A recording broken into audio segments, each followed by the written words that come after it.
Good morning, everybody. By way of getting started, can you all please stand up and find a partner on the other side of the room?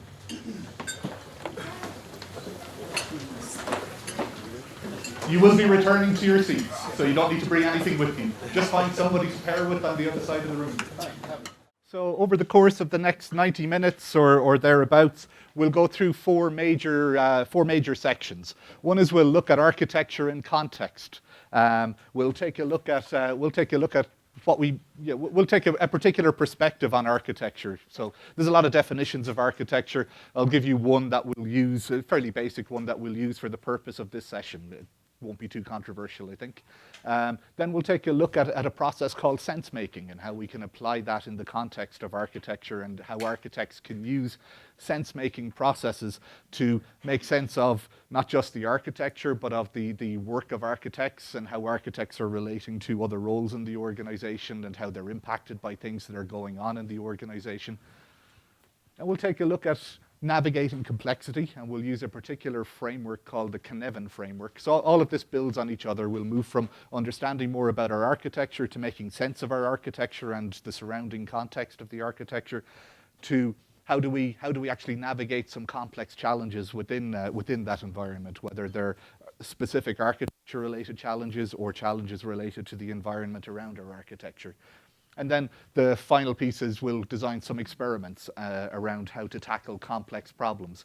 And there's a particular format that we'll use for designing experiments and conducting experiments when it comes to complex challenges and problems in architecture. So those are the four major sections.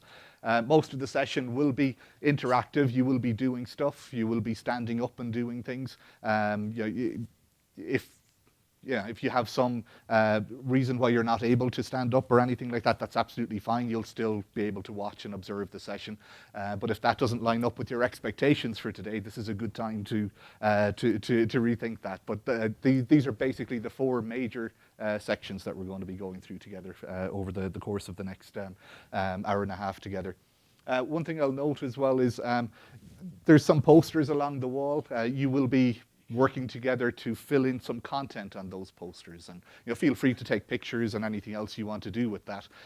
You'll also be completing some artifacts that are on your tables. Again, feel free to take pictures of whatever you want, but one commitment I'll make to you is I'll take pictures of everything and make them available as a bundle after the session. So if you don't get to take pictures of everything, that's okay. Second thing to note is this work is part of a larger body of practice and research that I do around software architecture. And if you're interested in finding out more about that, I'll just send around an email contact sheet at some point during the session. So there is more around this as it relates to architecture. We apply it a lot in the context of architecture evaluation or architecture problem solving, or just understanding more about the context of architecture and figuring out where the sticky problems are and how to go about addressing those. So that's the broader context there. Next activity. Okay, on your tables, you'll notice there's a big square yellow sheet and there's a Sharpie pen. Please take 4 minutes to sketch the architecture of your product or solution or system. And if you work on multiple products or solutions or systems, just pick one for the purpose of this activity.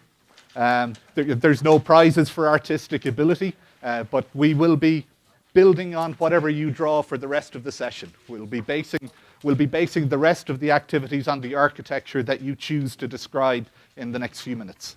Okay, so 4 minutes to describe the architecture or sketch the architecture of your current product or solution or system, or whatever frame is relevant for you. Okay, wherever you are is just fine. So let's take a step back from what you just drew for a moment and talk about some context around architecture. We will be coming back to the sketches in a few minutes, but first thing I want to consider, so I said we'd use a fairly straightforward definition of architecture for the purpose of the session.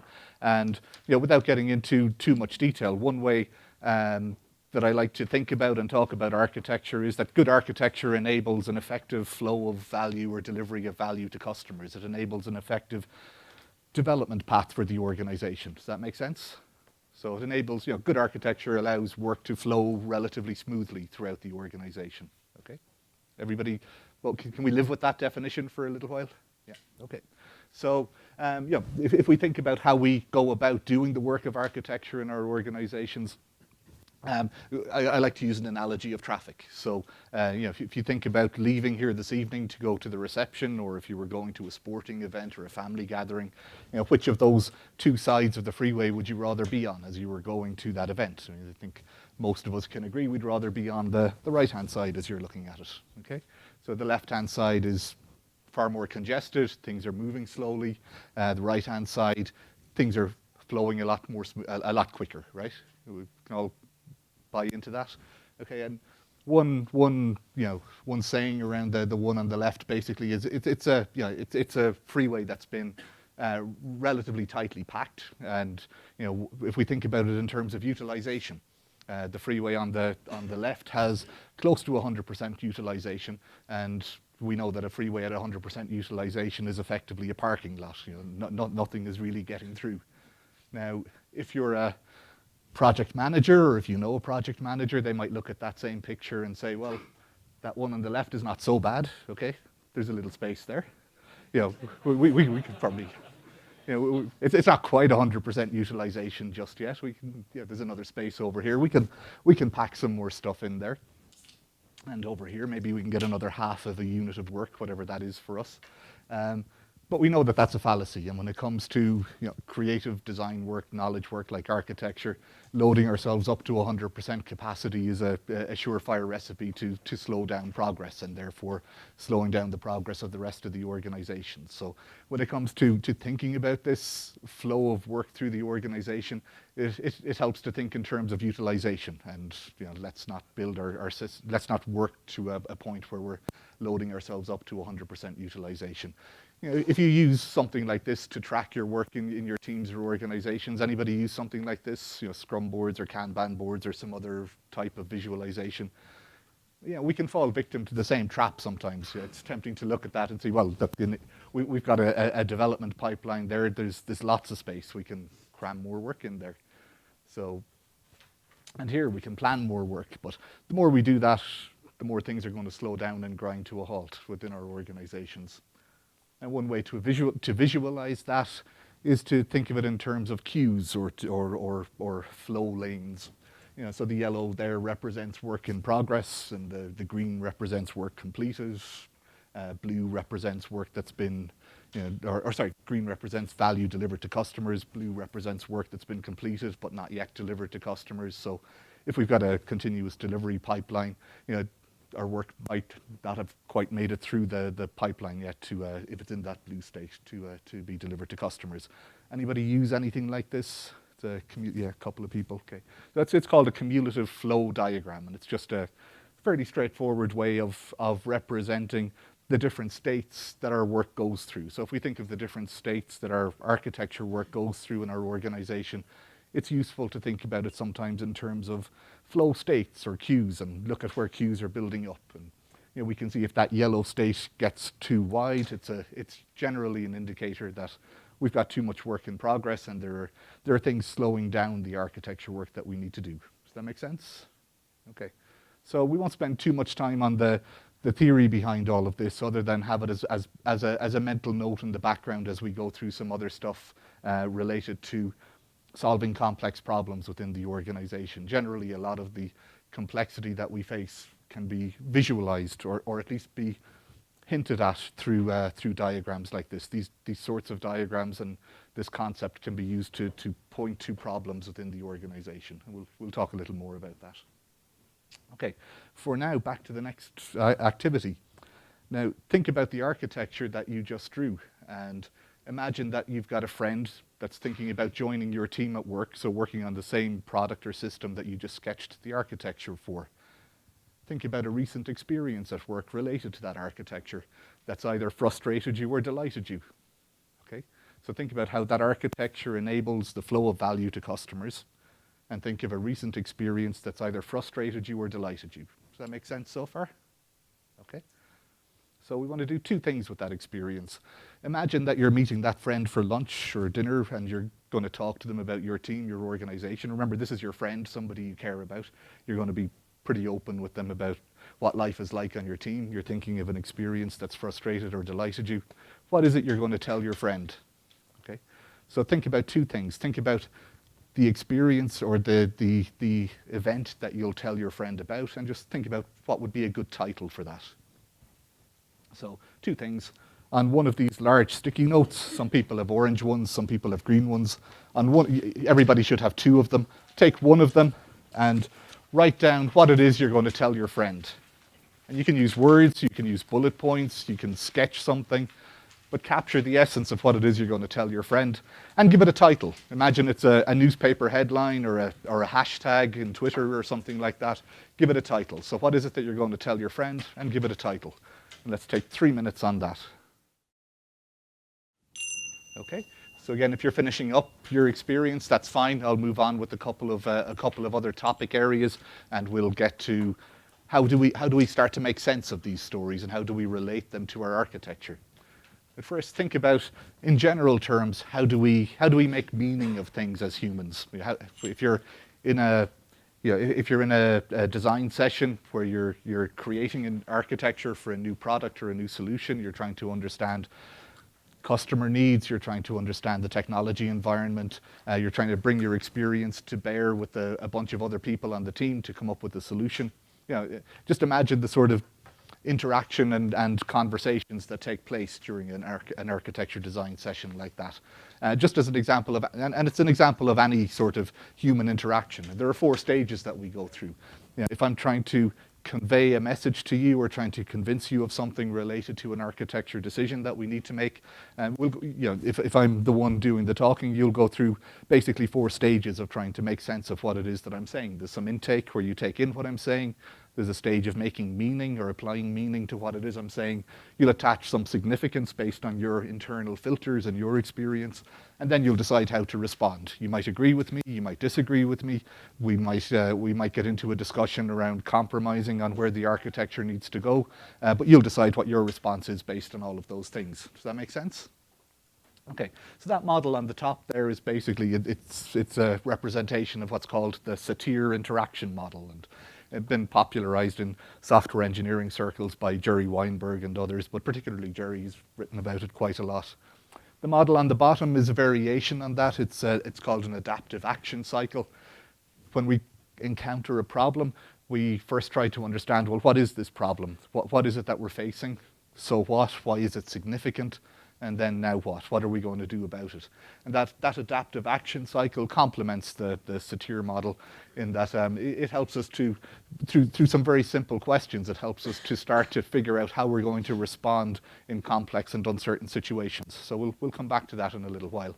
But the first piece is understand how it is that we make sense of information as humans, and the second piece is how do we respond? How do we start to take action when faced with a complex architecture challenge? Another complication when we try to understand each other or try to convey information about something as complex and intricate and involved as software architecture or systems architecture is when we're trying to convey information, what I send is not always what you receive. What you send is not always what I receive. There's a chunk of information that I'll try and get across to you about this architecture that we're trying to design, but you won't hear everything that I say. You'll miss pieces. You'll attach pieces that I didn't say. You'll modify some things that I've said, all unintentionally. This is just what happens when we try to convey complex topics. And I'll do the same when you're trying to convey some information to me about your perspective. So the thing that we receive basically is not always the thing that was intended by the sender. Does that make sense? And you'll be familiar with this if you've ever been in an argument with a friend or a spouse or anybody else, and they'll pick something that you said out of context, or play something back to you that you'll feel that's not what I said. If anybody relate to that, yeah, okay, yeah. So this is all that's going on. We have our own internal filters, and it's good to acknowledge them in the context of working with our architectures, because they do have an influence on how we perceive how we're designing our architectures. So water cooler stories are another classic example. So think about when you meet your friends or colleagues at the water cooler on a Monday morning, or just after an architecture design session, or just before a big project status meeting. some of the things that you exchange with each other are things that will never make their way into a formal project status report or a formal architecture review. Does that resonate with people? Yeah, you'll exchange some stuff. It might even be a couple of words like, how confident are you about that architecture decision we just made? And your answer might be an eye roll, or it might be a thumbs up, or it could be a couple of words. But there's going to be a lot of rich meaning conveyed in that response that's not easy to capture. That's not easy to put into a formal management report or a formal architecture document. So how do we capture the essence of that rich meaning when it comes to our architectures? That's what we're going to be looking at in the next section. We're going to be looking at the two things that you've just done already. One is that you've sketched an architecture of your current product or system, something that's meaningful to you. Then you've captured an experience about that architecture and how that architecture helps your organization to deliver value to customers. But you've captured it in the context of something you'd relate to a friend who's thinking about joining your team. Okay, so it's sort of a water cooler moment, but with somebody that's not yet in your team. Does that make sense? Okay, so we're going to go through a process of self-signification, basically. So it's a fancy term for basically you're going to start to make sense of your experience. You're going to tell us what your experience means. It's not going to be me looking at your experience trying to figure out, well, what did he mean by this word here? Or, what does this sketch mean here? It's not me trying to understand what you meant by your experience. You're going to go through a process of telling us in more detail what your experience means to you. Okay? So far, so good? Okay? So the way we're going to do that is using a sense-making framework, basically. So that's what the posters on the wall are. They're an instance of a sense-making framework. They'll guide you through a process of answering questions about the experience that you just captured. And we'll do that from a number of different perspectives. You'll notice some of the posters are triangles. So you'll be answering questions based on understanding triangles. So quick show of hands, who had tea or coffee this morning? Okay. Okay. Who's ever had tea or coffee in their life? Okay, so pretty much everybody. Okay, good. So think of the last tea or coffee that you had. I'll just use coffee as the example for simplicity, but think about the balance in the cup between coffee, milk or cream, and sugar. Okay, so those three things. So when we're answering a question like this, notice that I'm not asking, did you have milk in your coffee? I'm not asking, did you have sugar in your coffee? I'm asking you to trade off between three variables, okay? And that places a different cognitive load on us where it's not a yes or no question. I'm asking you to articulate the balance between those three variables. So if you put a sticky dot, and you're going to be answering these questions using the sticky dots on your table, if you put a sticky dot in the very top corner of the triangle, that basically means you had a cup that was black coffee, no milk, no sugar, okay? Down here means you decided to have a cup of milk or cream, so not judging, just that's what that response would mean, okay? And again, if you decided to have a cup of sugar, you'd put your dot down there, okay? So there's no milk or cream in that cup, it's just all sugar, okay? And if you had equal parts of all three, you'd put your sticky dot there. And a lot of people would probably be up here. Mostly coffee in the cup, little bit of cream, little bit of sugar. Does that make sense? Okay? So again, it's not a yes or a no answer. It's trading off between what's the balance of these three things. Okay? And we can apply that to different things. Think of the last meal you had. What was the balance between meat, vegetable, and spices? A lot of people would probably be down here somewhere. Think about world events. Pick anything. What's the balance you feel when you think about that event when it comes to concern, empathy, and anger? You might place your dot there. Think about your architecture. When you have to make trade-offs, what's important to you right now between performance, scalability, and security in your architecture? It could be down here today. This could change over time. Just right now today, that could be where your answer is. Does that make sense? You're willing to sacrifice performance for a lot of security and a significant amount of scalability. Those are the things that are important. If we replace security with monitoring and logging, how does that affect our decision? Well, maybe performance and scalability are more important. We're sacrificing monitoring capability in the short term for performance and scalability. We can probably see where that would lead us, but that's the decision we're making today. Does that make sense? Okay? So again, you're just taking a dot, placing it where you think is appropriate, and you're trading off between those three variables. Okay? Some other questions are lines or continuums, and they're not yes or no questions. They're asking you to trade off the balance between, in this case, deployment. Is the deployment in your product fully automated or fully manual? And what you'll notice about the labels here in these is they tend to be extremes. So your answer may well be at one end of the extreme, but sometimes it'll be, you've got to think about these two opposing extremes and figure out where in the continuum does my answer lie. It could be over here somewhere. We've got a lot of automation, but still some significant manual deployment effort. Or it's almost fully manual, little bit of automation. And then you've got some grids here behind me. You'll place your dot where you think is appropriate for those. Okay, so the next activity. And I'll give you the signal when to go because we've got a lot of people in the room and not a lot of space to maneuver. So this could get cozy. So we'll figure it out. Okay, so what you're going to do essentially is take the set of sticky dots that are on your table and you're going to go around and answer the questions that are on these posters. And there's two at the back. There's some over here to my left, 5 over here to my left. There's a bunch over here to my right, and there's a bunch behind me. So what I want you to do is answer all of the questions using your sticky dots. And we'll let me see. Probably makes sense for the couple of back rows to start with the two posters at the back.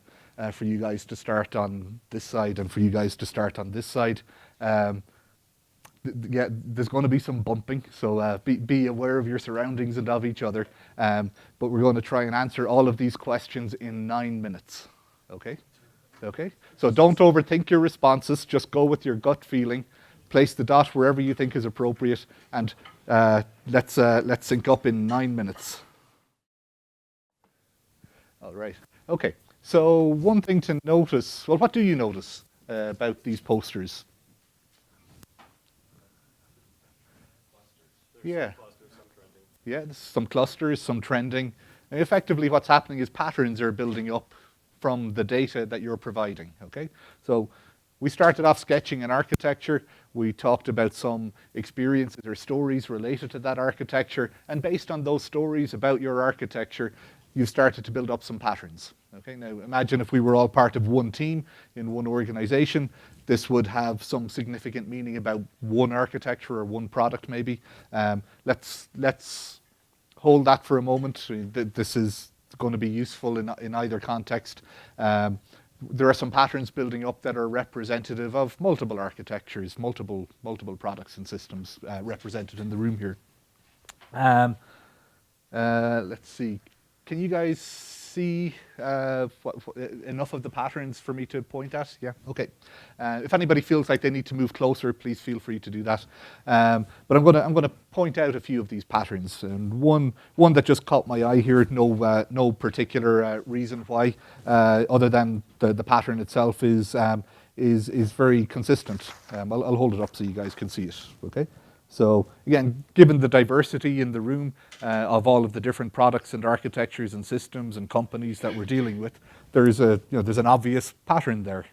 Okay, so the question for this is, what was valued in the experience you shared? The two extremes were working software, comprehensive documentation. Everything's very much over on the working software side of things, okay? So again, we're not judging this as good or bad or right or wrong. What we're looking for here is what is the data telling us about our architecture and about the organization that's creating that architecture, okay? So it's some interesting convergence given the diversity in the room. Given that one is talking about documentation, let's take a look at this one. This one's also talking about documentation. What does this tell us?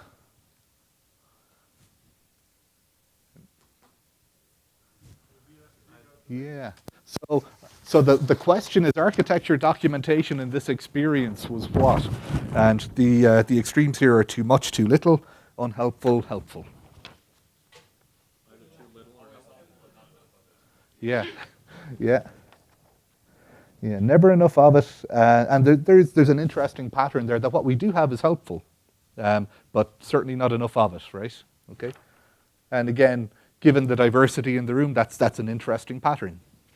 Okay? Okay?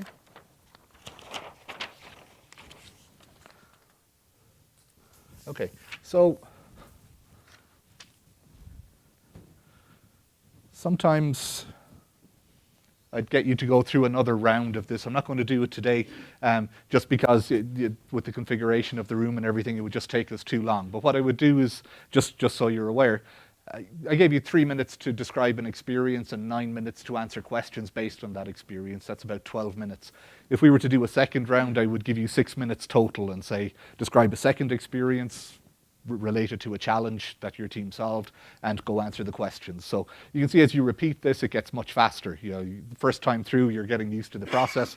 Second time through, you can answer it much more quickly. And building this into your architecture review process, becomes very fast and lightweight to answer a whole bunch of questions and generate this data and these patterns very quickly with your team. So again, we're not going to do this today, but keep in mind, I suppose the thing I want you to think about is there are different prompt questions that get you to recall different types of experiences related to your architecture. So first one, I asked you about the flow of customer value. This one, I'm asking you about how your team solves architecture-related challenges. That would recall a different set of experiences. Does that make sense? And then they're all valid. Okay. So what we're doing now is exploring patterns related to the data. So if we did a second or a third round, there'd be a lot more dots, but it's a big group size, so I think we have enough dots to generate enough patterns to talk about. So let's think about metrics, given that I'm over here. What's this telling us about metrics? So metrics in this experience were what? Similar grid to before, too much, too little, helpful, unhelpful. Yeah. Too little. And there is not quite a 50-50 split. Maybe it's more like 60-40 or something. But a lot of the metrics that we're dealing with are not very helpful. And a lot of them are, and that's good. So what we'd want to do is explore the metrics that we do consider helpful, maybe amplify some of those, take a look at some of the metrics we're using that are not so helpful. Even though we're not doing a lot of them, they're still not helpful. But maybe we'd want to stop doing that. Okay. So this is starting to point to things that we want to do more of and do less of. And in complexity terms, we talk about amplifying the things that we'd like to see more of and dampening or eliminating the things that we'd like to see less of.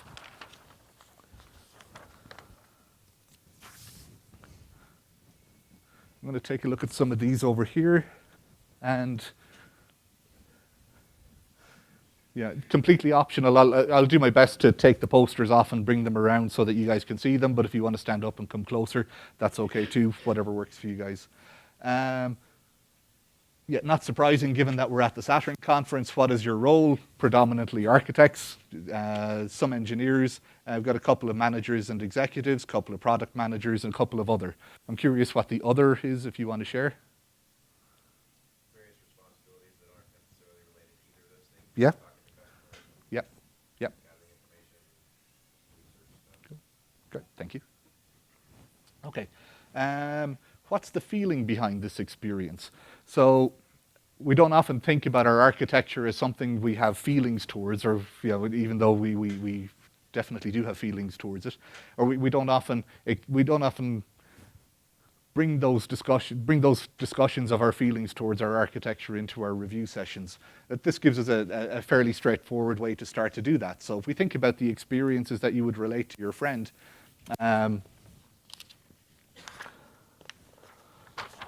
what's the sentiment or feeling behind the architectures or behind the experience related to your architecture? Yeah. Yeah. So very little on the extremes. Not a lot. Some strongly positive, but not a lot. One strongly negative. Some neutral. But yeah, definitely a lot of positive experience and a significant amount of negative as well. Okay. So again, if we were looking at, remember, these are experiences that you've recorded about your architecture. So if we're looking at, well, what do we want to improve in relation to our architecture, we'd start to look at these positive and strongly positive experiences that you've written. You've got them in front of you. And we'd look at, well, how do we encourage more of that to happen in relation to our architecture? Or we could look at the negative ones and start to ask ourselves, well, given the patterns that we're seeing around these negative experiences, what do we need to do to counter those or to dampen them? Does that make sense? Next one here we'll look at is the frequency, or how common is this sort of experience. And our options are never happened before, very rare, happens sometimes, it's quite common, happens all the time. What do you guys see from that? So none of these are one-off experiences that you recorded, okay? These weren't accidents or flukes or one-off things. The dominant one here seems to be quite common, followed closely by happens sometimes, okay? And a few that happen all the time. What we can start to do with this as well is thinking about our architecture, ask ourselves, well, for those positive experiences about our architecture, how often do they occur? So we can look at, for example, let's take positive ones. We've got blue 1, yellow G, blue 1. I'm not finding it here. I'll pick a different one. Red 4. Red 4 happens sometimes. Okay, good. So it's positive and it happens sometimes. We might want to see more of that in our architecture. Let's look at something that happens all the time. Yellow B or red 3. Yellow B is positive. Red 3 is negative. So two good contrasting examples then related to our architecture. Both happen all the time. One is positive, one is negative. We'd like to see some more of the positive one as it relates to our architecture. We'd like to see less of the negative one. Does that make sense? Okay, so you can start to do this then. I'll just do it with those two for the moment, but you can start to look at these experiences, see their frequency of occurrence, see the emotion behind them, and start to correlate it to other things. Like, what's the correlation with architecture or deployment or some of the technologies that are relevant? So let's look at why people are sharing this experience. Again, the dominant one here is to improve things, some to celebrate, some to get it off my chest, some to warn or raise an urgent issue. And those things, particularly warning or raising an urgent issue or getting it off my chest, they can start to be good early warning indicators of problems within our architecture. Things that we may not be discussing in formal settings, but might make their way into the water cooler moments. So we could start to dig into those and see what are they telling us about the architecture. Let's look at the flow of work and how was that impacted. We've got delays, too much work in process, and unhelpful processes. And the dominant cluster that I'm seeing there is a significant cluster up here where flow is affected by delays. A lot down here affected by too much work in process. The majority seem to be a balance between too much work in process and delays. Okay, does that resonate with the experiences that you recorded? Okay. Some unhelpful processes, and there's a cluster here in the center that has elements of all three. So we'd want to take a look at those and dig into the specific experiences that you recorded. Let's see. Let's think about the role of architects. What are architects doing in these contexts? So over here,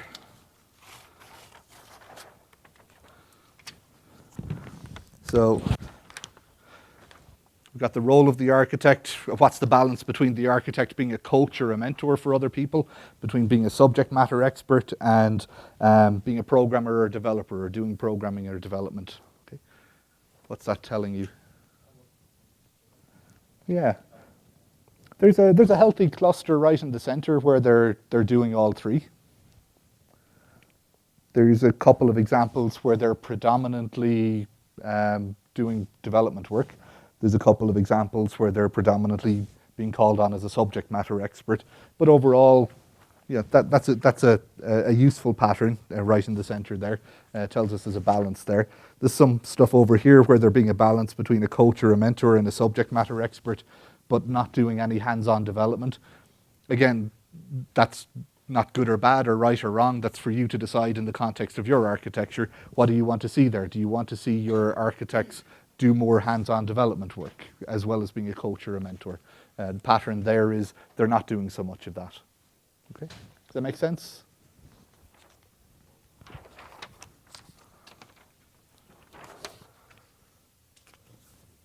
Okay, we'll look at a couple more and then we'll move on to the next section.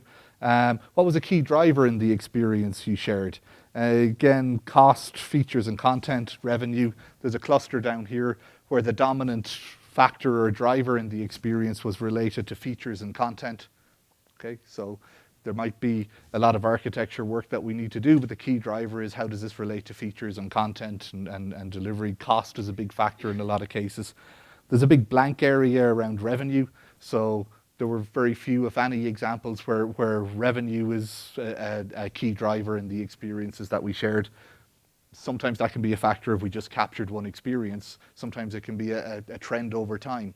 And in a lot of cases for our products and solutions, I like architects to have an awareness of how the product and system is going to generate revenue for the company, for the organization. So that might be a concern there if that stayed blank over time. What was important in the experience you shared, and user experience is very light down here. User experience wasn't the dominant factor in a lot of cases, it was one or two literally. But design quality is a big important driver over here. And customer value to a certain extent as well has a cluster down here. And there's a lot of stuff here that's a balance between design quality and customer value. So again, we're not judging it, we're just looking at what the data is telling us. So this might show we're neglecting user experience, for example. You know, if over time we see that trend continuing, you know, we want to look at, well, what's the relationship between our architecture and our user experience? Is there something happening that we need to pay attention to? Let's look at how architecture evolves, fully planned up front versus emerged without a plan. And I'll hold that up so you can see it. There's a reasonable spread there. So different things are true for different experiences. There isn't really one dominant pattern there. We've got a significant number of cases where architecture is fully defined up front. We've got significant number over here where architecture emerges without a plan. And we've got a large cluster in the center where it's a balance of both, presumably meaning some stuff was defined up front and other stuff evolved over time. Okay. So I see some cases where it's far more extreme. This is a more balanced spread. Okay.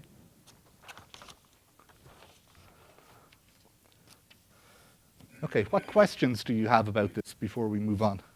Yeah. How did you determine these questions? Is this the output of your research over time, or okay? Sorry, partly, yeah. So the question is, how did I determine the questions that appear on the posters? Right. A couple of things. So yeah, they're part of the broader research work, but they're also part of kind of the day-to-day stuff that we want to monitor from an architecture perspective in the organization. So I want to know, so just picking up on one of the more recent ones there, I want to know if we're paying attention to user experience. I want to know if our architects have an awareness of how the products and systems that they're designing impact the revenue generation for the organization. I want to know about deployment. I want to know if it's fully automated or fully manual, because we talk a lot about automated deployment. The reality is, for most organizations, at least that I've done this with, is full automation is not a reality. So I missed a hand over here. If you could show it again, I'll take your question and then go over here. Yeah. There seems to be, so maybe it's just where I work or whatever, yeah. There seems to be a distinction between systems architecture and software architecture. Here I feel like it's sort of blended together in a lot of your questions. Is that on purpose? That is on purpose. So the question is, in your organization, there's a distinction between software architecture and systems architecture. My questions here have a blending, and yes, that's on purpose. We also have that distinction. We have multiple types of architects with different roles, different responsibilities, different titles, and I'll tweak the framework every now and again depending on the group that I'm working with, but here I didn't want to make any specific assumptions, so it will feel a little more generic from that perspective. But that's I suppose to get at both of your questions. Think about what are the things that you want to find out about as it relates to your architecture and your organization, and you can tweak or customize the questions to get at that information. So if I wanted a more pronounced distinction between software architects and system architects, I could do a couple of things. One is I could ask different questions, and another that I've done as well is have the system architects and software architects together in a room and give them each different colored stickies and see how they each respond. And that tends to reveal some very useful and interesting insights. Or have different types of architects and, let's say, engineers and product managers in a room answering the same questions from their different perspectives. And the different patterns that you see tends to lead to some really good discussions. Yeah. So these questions have come out of a lot of your research and your consulting with companies to try and help them understand what's going on. Are you also suggesting that within our organizations, this would be something that we should try to push, say, management to do among the team, among projects over time? Oh, absolutely, yeah. So, so did everybody hear the question? Absolutely. I would encourage you to use this sort of approach with teams over time, whether it's management pushing it or architects deciding to do it themselves, or whatever the mechanism.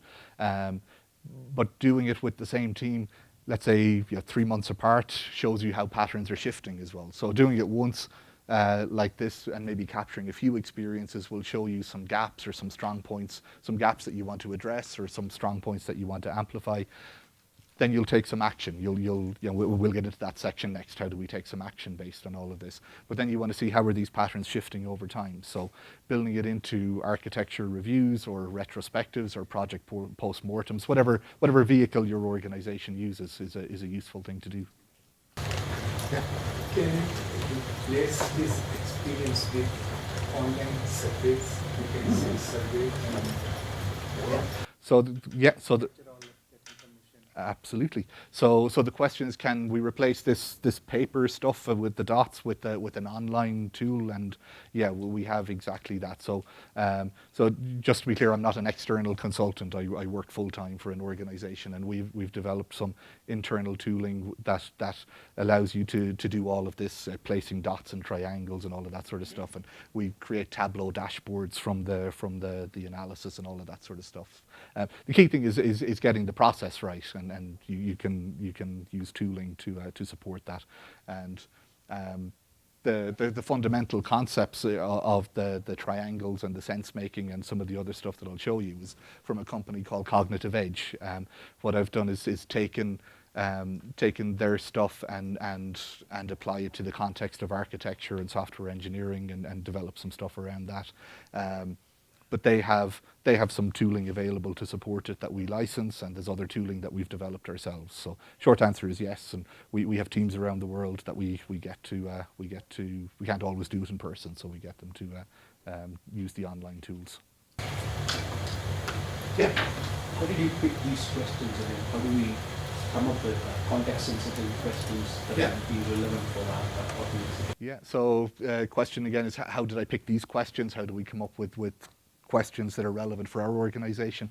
And very simply, I just use the goal question metric framework and just GQM, goal question metric, but I stop at the metric piece. There's another piece that's added on, you'll see in some papers around actions, goal question metric actions. But if we start off with just the goal, what is it that we want to achieve?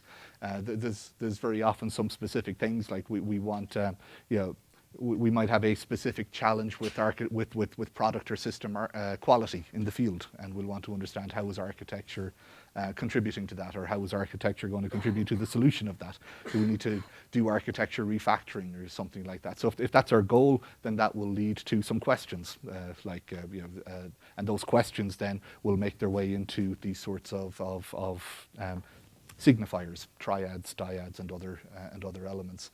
Other examples would be, we want to understand more about the roles of different types of architects, because we've grown a lot as an organization over the years, and like your example, we have many different types of architects, and different architects do different things in the context of a product or a solution, and we want to understand where is there overlap, where do we have gaps, and some of the questions you'll see are designed to help us identify that. Another goal is understanding the usefulness of documentation or metrics. You'll see some questions related to that. So always start with the goal. What is it that you want to find out about your architecture and about your organization, and then move to the questions. Okay, sure. Yeah. It seems like really interesting questions and gives you insight about different organizations, how they see each other in their call or online and stuff. I was hoping to learn some tips on how to navigate a complex artificial solution Yeah. process as an individual Yeah. or within the organization. Yeah. So how to navigate complex architecture issues within a particular architecture, within a particular organization. Okay, so we're coming to some more deeper stuff on that. So that's a good segue into the next section. So let's, and actually just while I think of it,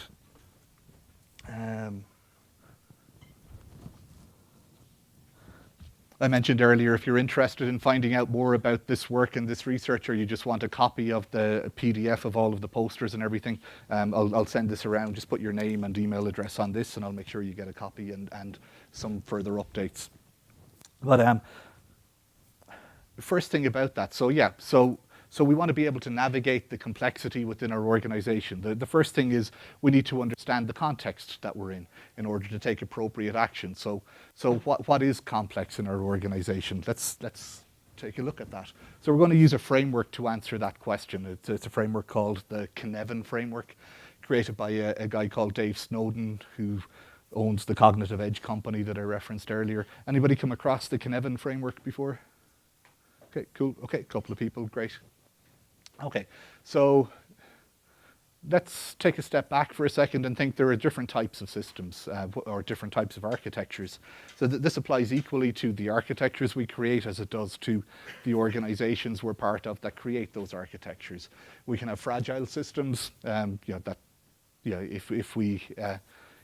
they encounter a challenge, they're probably going to break. We can have robust systems that can withstand some challenges, and we can have resilient systems that may be modified or challenged in adversity or complexity, but will bounce back. And then we have anti-fragile systems, and that fourth one is one of the areas that interests me in this context. Is how do we design our architectures and our systems and our organizations so that they not just bounce back from adversity and challenges and complexity, but they become stronger as a result. And if you're not familiar with the book, Nassim Nicholas Taleb wrote a book called Anti-Fragile, and there's a bunch of work around that whole area. But anti-fragile systems is what we're aiming for here, where we become stronger in the face of adversity, basically. Our architectures and our organizations that create those architectures become stronger as a result of the challenges that we're facing.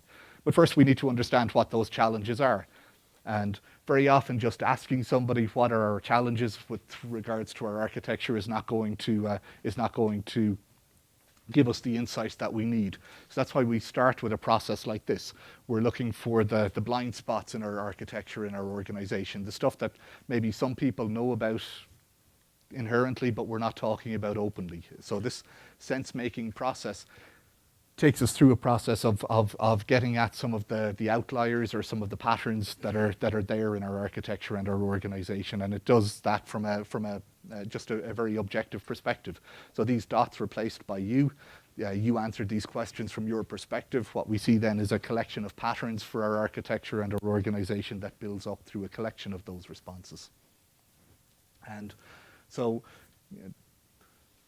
We'll come back to this. So just given time constraints, we may not do an activity around this, but I will talk you through how we apply this in the context of getting at the complex issues. So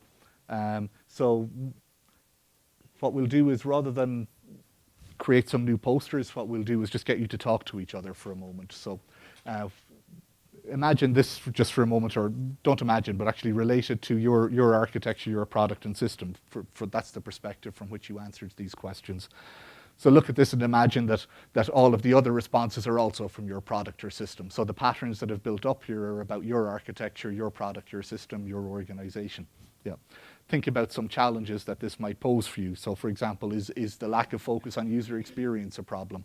And how do we deal with that? Is it a complex problem, or is it a fairly straightforward problem to solve? Over here, we may need to focus more on revenue. Is that a problem? Down here, and over here, we see that we've got a lack of focus on documentation. So pick something that's relevant to your product or organization, and I'll ask you in a moment to have a discussion. So, we won't go through all of the post-it and poster stuff, but we will have the discussion for a moment just to start to bring this into focus. And what we're looking for through the patterns that are coming out here are where are the challenges? Where are the things that we want to apply some attention and some focus? So does that make sense? Okay. So we're starting to get to through this process to your question of, well, how do we navigate those complex issues then? Well, the first step is to identify them, and then we can understand how we respond to them. So we'll get to the response piece in a moment. First, we want to talk about what they are. So let's take 2 to 3 minutes, just either in twos or threes with the people next to you, talk about some challenges in your product or system that you can see in the patterns that we're talking about here. And we'll look for some examples in a few minutes. Okay. So wherever you are is fine. So a couple of quick examples of challenges that you talked about. Just 2 or 3 examples. Yeah.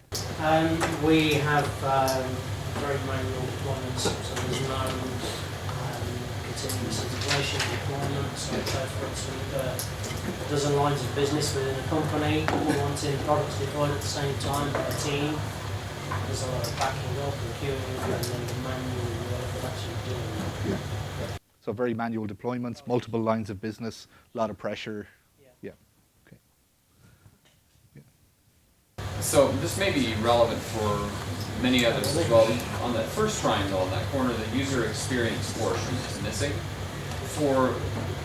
I didn't put anything down there, and the reason is that for us, for our company, by the time it gets to R&D, basically, anything having to do with engineering, we have a product management team, we have a systems engineering team that should, in theory, be taking all of that into consideration before the requirements even come to us. So it's not something that we focus on. Now, that doesn't always work, and sometimes that work is not done as we expect it to be. But I don't know how one would address that architecturally in that scenario. Yeah. Take one more. One challenge we have is like having some sort of process for the architecture team. Even though we have a centralized architecture team, having the right process and then governing the implementation, that's a big challenge because sometimes what we come up and what gets implemented is various. Yeah. So architecture process, a governance process for architecture. Yeah. Yeah. Okay. So one thing to note, I mean, and those are some non-trivial examples of challenges that you guys are articulating. But one thing to note, hopefully, as you thought about this, is that not all challenges or problems are created equal. You know?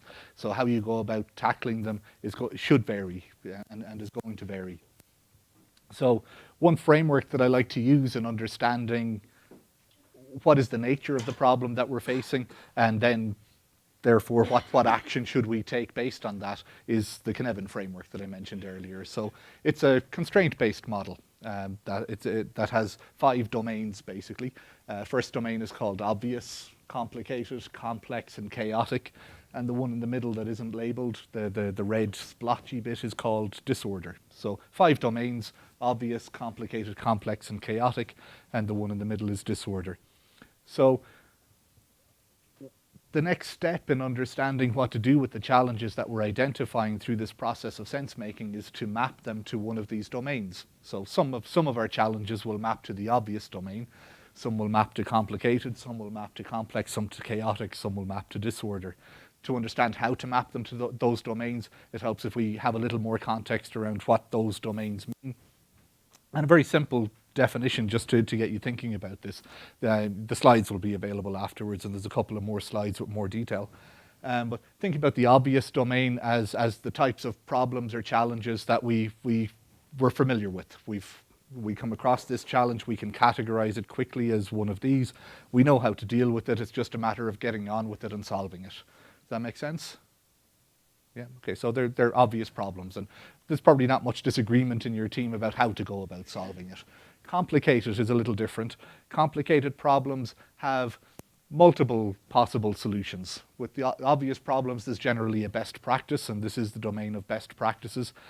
With complicated challenges or problems, there's generally multiple possible solutions, all of which are potentially valid. So there's a lot of potential good practices that we could apply to address the challenge. It's generally a matter of doing some research or consulting with some subject matter experts and figuring out the right course of action. But we're pretty confident that there's a lot of options to choose from. We just got to pick one and go with it. Does that make sense? Can you guys relate to that kind of challenge? Okay. Complex ones then, that's where we're going to spend most of our focus for the rest of the session, is the types of problems where the solution isn't immediately obvious. So think of any challenge in your life where you have solved that challenge or solved that problem, and looking back you can see how you solved the problem, but at the time there's no way you could have predicted the steps that would get you to solve that problem or that would help you to solve that problem. Does that make sense? Yeah? So we've all been in those sorts of situations. And the way to go about solving problems in those sorts of situations is to create some fast feedback loops, to do some experimentation, try some stuff out. Some of those things will work and give us more information and we'll try something else. Some of those experiments will not work out. That'll be useful information too, okay? And then chaos is where we have an absence of constraints, basically. And sometimes there's a negative connotation to chaos. If we think about this as a constraint-based model, there are rigid constraints in the obvious domain, governing constraints in the complicated domain. So you mentioned governance a moment ago. Generally, that's the place where governance models fit. There are enabling constraints in a complex domain for complex challenges. So in your organization, you'll want to be thinking about what are some enabling constraints I can put in place to help the team solve this particular complex architectural challenge. And some of those enabling constraints might be things related to budget or time or permission to experiment with new technologies or those sorts of things. With chaos, you've got no constraints, and that can be useful in dealing with innovative challenges. You want to remove all constraints. So forget all of the processes that we use in this company, in this team. How would you tackle this problem if all of the constraints were removed? That can be a useful approach to tackling innovative problems or challenges. The middle one is generally, the disorder domain is generally where you would place something if you're just not sure which of those other domains it maps to. And in those cases, you want to try and break it down into more manageable chunks. This slide goes into a little more detail around understanding the nature of the different domains and how you approach solving the problems. Again, the slide will be available for reference. I want to focus particularly on the complex domain. So complex domain is where we're dealing with unknown unknowns. So we know there are, it's not just that we know there are challenges, as in the complicated domain. We know there are challenges and we know there are things that we don't know. Complex domain is we just don't know what we don't know. Okay, we have to go figure stuff out. The problems are so tricky, so hairy that we can't define them right now. We have to go figure stuff out. We have to run small experiments to get some feedback to give us some more information. So the appropriate response here is that probe, sense, respond aspect. So we want to probe the environment. We want to conduct some small safe to fail experiments. We want to see what the response is from those experiments, and then we want to take some more action in our environment. So sometimes, depending on the nature of our systems or our organization, the automation challenge that you described fits into this domain. Sometimes we don't know what we don't know in this context. We know we want a fully automated continuous deployment environment that can help address the needs of multiple stakeholders and multiple lines of business, but we don't know what the end solution looks like. We know some starting points, and we'll conduct those starting points, and we'll get some feedback, then we'll do some more stuff. How you go about doing those experiments or conducting those experiments is important. So we talk a lot about experimentation in software engineering, but there's an approach that's particularly helpful in navigating these sorts of complex issues. So that's what we're going to talk about next, experiment design. So basically, there's a number of steps that we go through to navigate these sorts of complex problems, and there's a template here that again will be available in the slides. But the steps I'll walk you through. What are the actions that you're going to take? So if we take the example of creating a fully automated continuous deployment environment for multiple lines of business, we need to break that down. We need to start with some action that we're going to take. It could be starting with setting up a Jenkins server. It could be something more elaborate. Maybe it's, we need to do some research on virtual environments, or whatever the case may be. We're going to take some action, and we're going to describe what those actions are. The next step is to think about some signs of success. So we have this overall goal in mind of that fully automated continuous deployment environment, and we have this set of actions that we're going to take. And remember, complex challenges, we only know in retrospect if it worked out. But before we start, we can think about what might success look like? What are some signs that might tell us we're on the right path with these challenges? Does that make sense? And we're thinking about it up front. We're thinking about it ahead of time so that when we conduct the experiment and get some feedback, we have some indication of whether it's in the right direction or not. And when we do see those signs of success, what are we going to do to encourage more of them? Yeah, so if we set up one Jenkins server for one component of our overall solution, and we start to see nightly bills passing and green, what might we do to turn that into hourly bills or continuous bills? And what are some possible signs of failure? So how might we know with this complex situation that we're starting to go off track? So we might want to start thinking about that. Well, if we set up nightly bills on Jenkins for one component and the team starts saying, well, or somebody starts to say, well, nightly is a little bit too frequent, we've got too many failures, let's push it out to weekly bills, or let's just run them on weekends. That's probably not taking us in the direction that we want to go in. Or if teams start reducing their commit intervals, if they, instead of committing multiple times a day, they start batching up their commits. Those are some potential signs that our experiment is taking us in the wrong direction and we want to do some course correction. And in this case, it might be encouraging more frequent commits or more frequent integrations or whatever the case is. Does that make sense so far? So we're going to take some action. We're going to understand what success looks like and what we're going to do to amplify that success. We're going to understand what failure looks like and we're going to see what we need to do to dampen that failure. So we're taking explicit steps in those directions.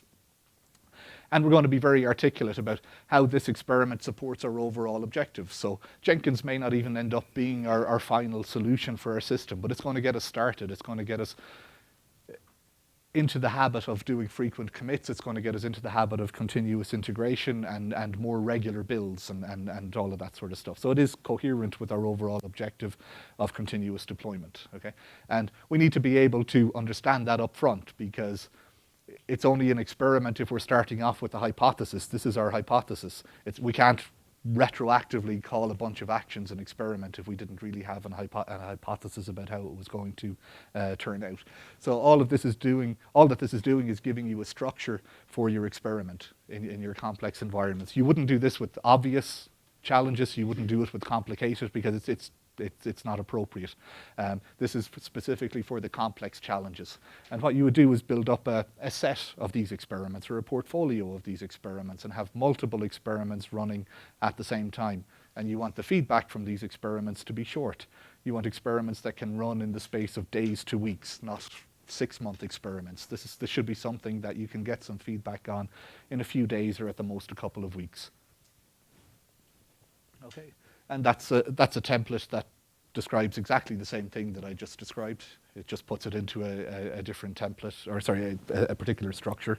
But start with the questions, then maybe think about moving to a template. So in summary, we started off looking at the overall product or system architecture that we're dealing with, and we built on that by recalling some experiences related to that architecture and making sense of those experiences. And any one individual experience is just a dot on the wall there, and it's still significant and important to the person that recorded that. But where it starts to become powerful is by looking at the patterns that emerge through the overall set of experiences that get created in a team or in an organization. So we made sense of those experiences. Then we talked about some challenges and mapping those challenges to the different domains of the Kineton framework and picking some of the complex challenges then and taking them through that process of designing experiments. So those questions that I went through, you're effectively designing the experiment that you're going to conduct. You're not conducting the experiment, you're designing it. You would then take that experiment and go execute on the experiment outside of this context and have some forum for understanding progress on the experiments. Okay. Does that make sense? Okay, so that in a nutshell is the framework for navigating complexity for architects. What questions do you have? Len. Reminder, there's a page circulating here if you're interested in the slides or more information or being in contact with Ken. Sign up with your email and your name. Yeah, thank you, Len. Yeah, and I'll share the photos and everything from this and any of the research related to all of this. Yeah. Yeah.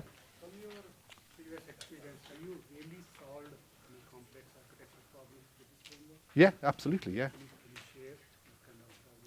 Yeah, so the question is related to what sort of architecture problems or challenges have we solved using this framework and this process, and can I share some of those? And absolutely, and that's the purpose of the research, and some of the papers that are coming out of this research is to share specific challenges and how they were solved using this framework. Absolutely. So I just want to pause there. I do just want to be respectful of your time. We're just at the top of the hour, so let's say the session is ended now. I'm happy to stay around for more questions if there are any. Oh.